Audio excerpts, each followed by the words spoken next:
Assalamualaikum warahmatullahi wabarakatuh. Halo teman-teman, saya Rahayu Dwi Anggraini dengan NIC CP097. Kali ini akan membahas mengenai fitur sales, yaitu configuration payment term, setting modul sales, dan create quotation pada modul sales. Langsung aja kita ke prakteknya. Nah, untuk pertama-tama kita login dahulu.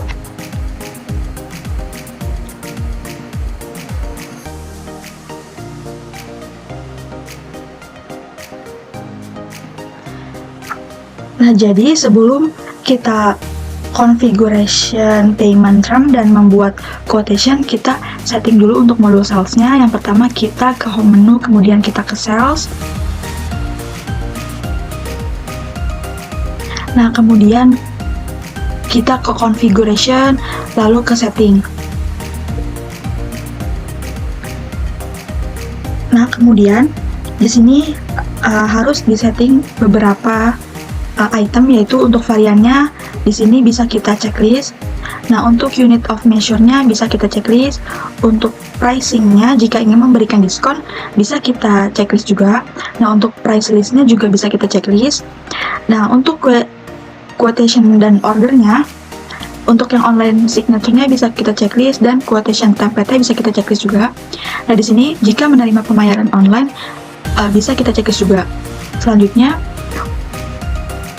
untuk item-item yang lain kita biarkan saja seperti default-nya. Selanjutnya yaitu kita ke configuration payment term-nya. Nah, kita bisa ke home menu, kemudian ke invoicing. Nah, di invoicing ini kita bisa ke configuration, kemudian kita pilih yang payment term. Nah, di sini ada berbagai jenis payment term. Nah, untuk yang intermediate ini artinya pembayaran penuh jatuh tempo pada hari penerbitan faktur. Untuk yang 21 hari ini artinya pembayaran penuh jatuh tempo 15 hari setelah tanggal faktur, 30 hari juga sama seperti 21 hari, 45 hari juga sama seperti 21 hari. Untuk 2 bulannya itu pembayaran penuh jatuh tempo 2 bulan setelah tanggal faktur. Untuk end of following month, ini artinya jatuh tempo pembayaran akan dilakukan pada akhir bulan berikutnya setelah tanggal tagihan. Misalnya, jika sebuah faktur itu diterbitkannya tanggal 15 Januari, nah maka jatuh temponya itu terjadi pada akhir bulan Februari. 30 days, end of month on the 10th, ini artinya jatuh tempo pembayaran dalam 30 hari setelah akhir bulan dengan tanggal jatuh tempo pada tanggal 10 bulan berikutnya. Misalnya, jika faktur yang diterbitkan itu tanggal 20 Februari, kemudian jatuh temponya itu maka tanggal 10 April, yaitu 30 hari setelah akhir bulan Maret. Nah, untuk yang 2/7 net 30 ini artinya diskon tunai 2% jika pembayaran diterima dalam 7 hari. Jika tidak, pembayaran penuh akan jatuh tempo pada akhir bulan setelah tanggal faktur. Untuk yang 30% advance end of following month, ini artinya waktu jatuh tempo pembayaran terbagi dalam 2 tahap, yaitu pembayaran sebesar 30% dari total tagihan pada saat faktur diterbitkan dan sisanya dibayarkan pada akhir bulan berikutnya setelah tanggal faktur. Untuk yang 15 hari itu sama seperti 21 hari, yaitu pembayaran penuh jatuh tempo 15 hari setelah tanggal faktur. Nah, kemudian untuk yang 30% now balance 60 days, ini artinya pembayaran dibagi dalam 2 tahap, yaitu pembayaran 30% dan sisanya 70% harus dibayarkan dalam waktu 60 setelah tanggal faktur. Nah, kemudian jika payment term-nya tidak sesuai dengan apa yang diinginkan perusahaan atau dengan kondisi ketentuan perusahaan, maka kita bisa membuat payment term baru, yaitu dengan kita klik new. Nah, kemudian kita bisa isi payment term-nya ini tipe namanya apa. Misalnya di sini saya ingin tulis 4/30 N/50. Nah, di sini untuk display term on invoice-nya bisa kita checklist, yang artinya nanti ketika di invoice pay term ini bisa terlihat. Untuk company-nya bisa company kita diisinya. Nah, di sini ada dua type. Jadi ada 3 type-nya. Ada balance, ada persen, dan ada fixed amount. Perbedaannya, jadi untuk balance ini menetapkan waktu jatuh tempo pembayaran berdasarkan jumlah saldo yang dibayar.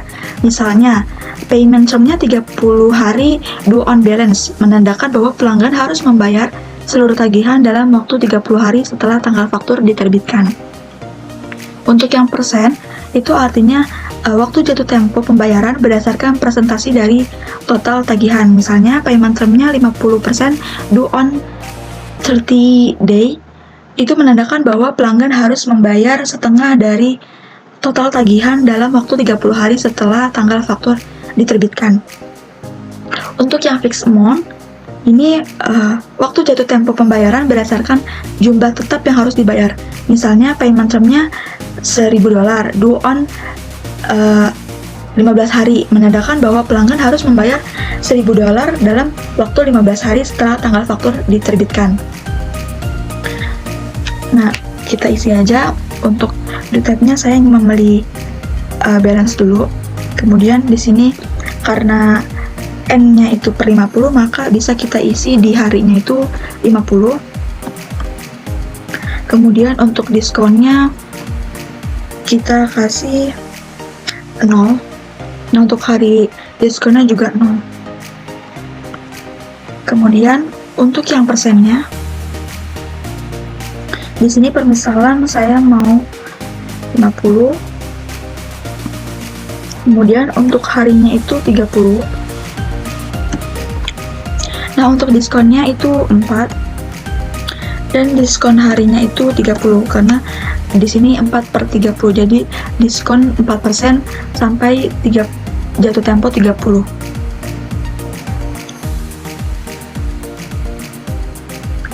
Nah, di sini ada contohnya for any invoice of $100. Ini misalkan $100 di tanggal 19 Maret 2023, dia akan payment pembayarannya akan seperti ini. Kemudian kita new, atau bisa kita save. Selanjutnya, setelah configuration payment terms, setting module sales, kita juga bisa dengan cara kita ke home menu, kemudian kita ke sales.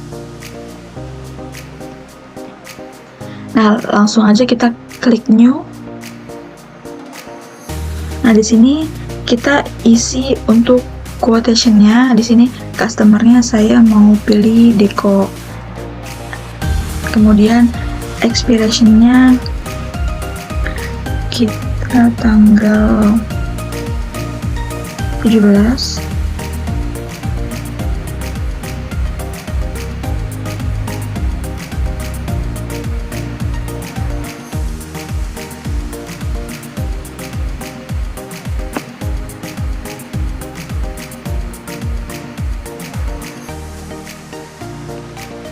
Nah, untuk payment terms-nya kita bisa pilih yang kita pakai yang ini.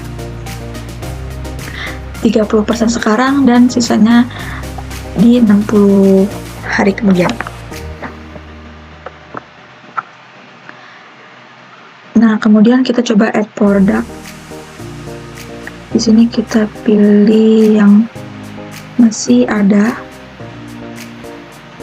Ini kita pilih kontennya. Untuk pajaknya kita isi 11.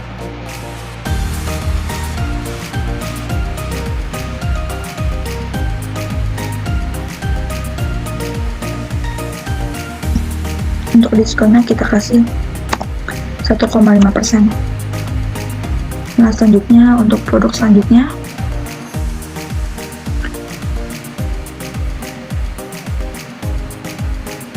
kita isi ini. Untuk kuantitinya 5. Untuk teksnya 11%. Nah, ini untuk diskonnya nggak ada. Kemudian kita add produk lagi, kita pilih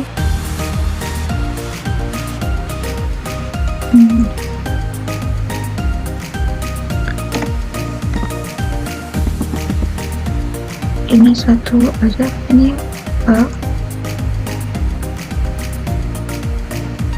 ini bukan 15, 1,5.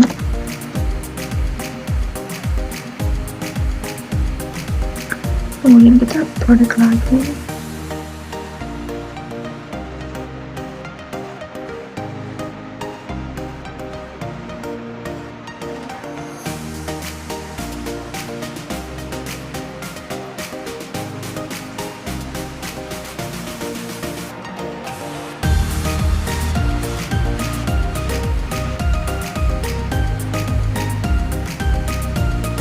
nah jika udah, kita bisa send by email dulu.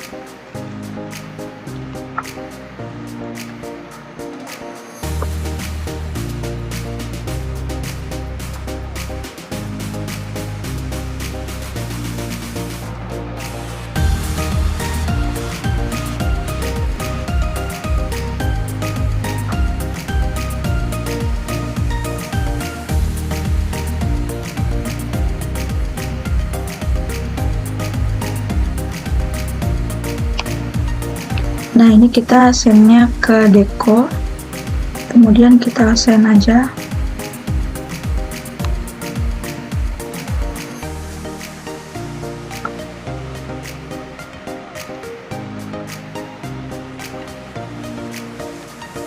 Nah, jika quotation ini tidak ada perubahan dari customer dan customer telah meng-add CC, kita bisa confirm.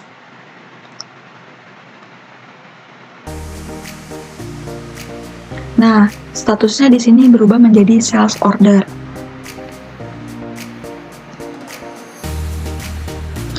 Selanjutnya kita langsung aja ke create invoice. Nah, untuk down payment-nya saya isi 1, kemudian create and kemudian kita klik, kemudian kita create invoice.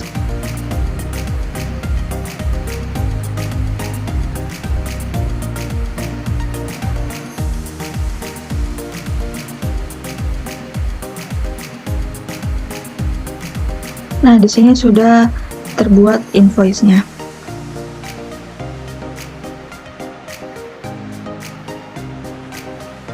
Nah, ini untuk totalnya. Nah, karena ini baru draft invoice, jadi kita klik confirm lagi jika tidak ada perubahan.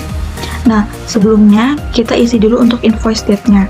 Untuk invoice date-nya kita isi dengan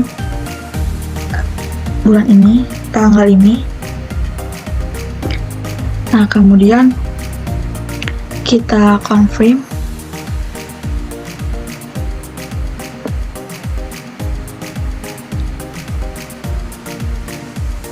Nah, maka akan terbuat invoice. Jadi di sini keterangannya sudah invoice.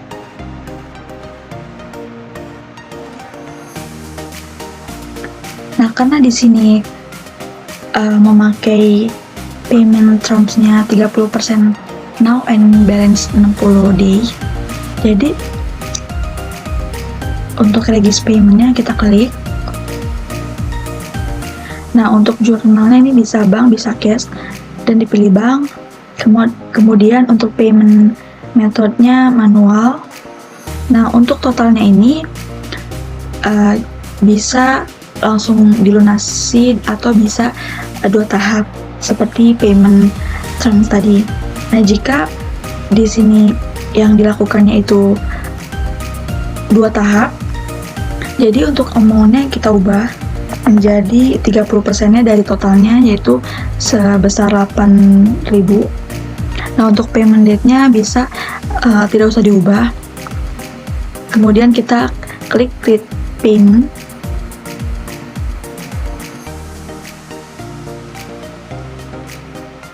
Nah, di sini statusnya masih partial. dan di sini baru setengahnya. Nah, jika nanti customer telah melunasi, kemudian kita bisa klik lagi register payment. Kemudian untuk amount-nya otomatis akan berubah menjadi sisanya. Untuk payment date-nya bisa diubah sesuai yang dibayarkan oleh perusahaan, misalnya 25, tanggal 25. Kemudian kita klik payment.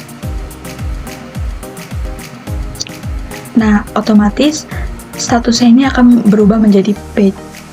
Nah, di sini juga akan terlihat 2 kali pembayaran.